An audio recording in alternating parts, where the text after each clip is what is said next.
Charlie Gehl Butcher Shop on 2nd Street.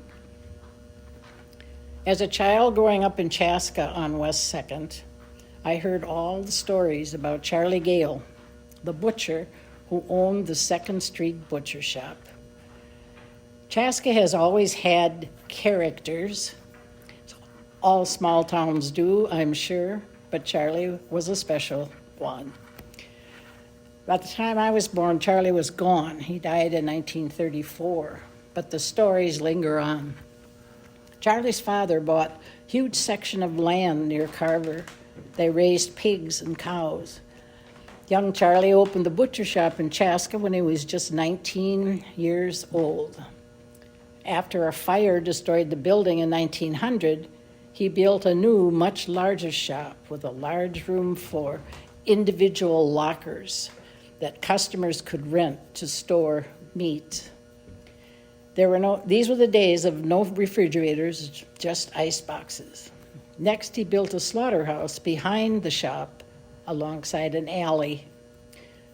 Neighborhood children were all told never to get near that slaughterhouse. It was awful. The sounds and the smells. We could hear the squeals of the pigs and the moans of the cows as we watched the blood run down the alley. Charlie was a curmudgeon, but underneath he was kind. He always let poor families charge their purchases, and everyone knew he would never try to collect any of it.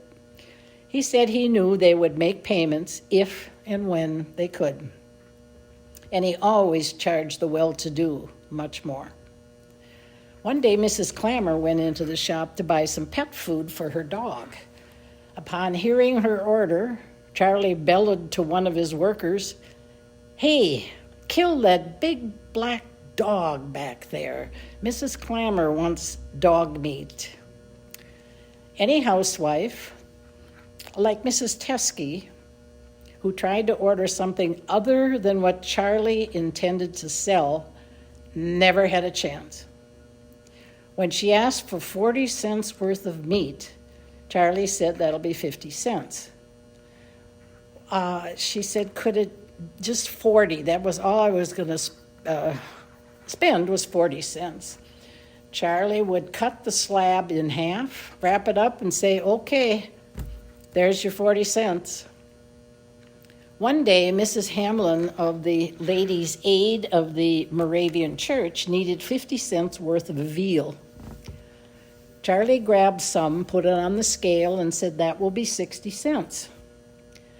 "No," Mrs. Hamlin said. "Ladies' Aid said I could only spend 50 cents. Charlie then grabbed a 5-pound box of cheese and put that on the scale too. "Still 60 cents, he said. Still the lady resisted. Charlie then added a beef roast, pork chops, chicken, and said, "Still 60 cents. Other customers kept saying, "Call Charlie's bluff. Walk out of the store with all that food for just 60 cents. But Mrs. Hamlin had had enough. She cried, pocketed her 50 cents, and went home. Louise Dutoit went into the shop in 1920, soon after she was married. She asked Charlie for 2 pork chops. "Ah," he said, "Dana could eat 6 himself. I'm not giving you 2. No, 2 would be fine," said my mother. So he said, "Okay, here are 4 pork chops. They're 2 for a quarter or 4 for a quarter. Take your pick." My mother hurried home to tell my father of the strange man at the butcher shop.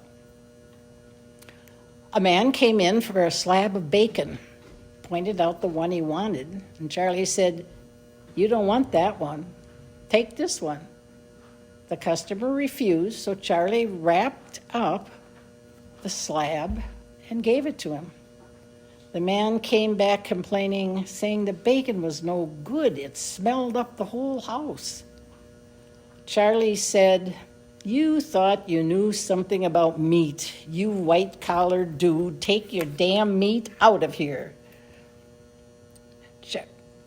Charlie's son, Butch Gehl, took over the market after Charlie died in 1934.